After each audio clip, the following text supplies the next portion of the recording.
Lynn Goldsworthy is a prolific quilt designer, and she designs an awful lot of quilts that I seem to fall in love with. She and I must be on the same page. The quilt behind me is inspired by one of hers that I saw.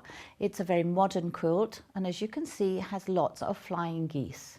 Now, flying geese are one of my favourite patchworks, and I like to do them 4 at a go with no waste. If I show you this one that I did earlier, because I want you to see where it is that we finish up sewing. We finish on that point at which those 2 fabrics form an angle. It's a 1/4 inch either side. Then you can take your rotary cutter and you can cut up the middle.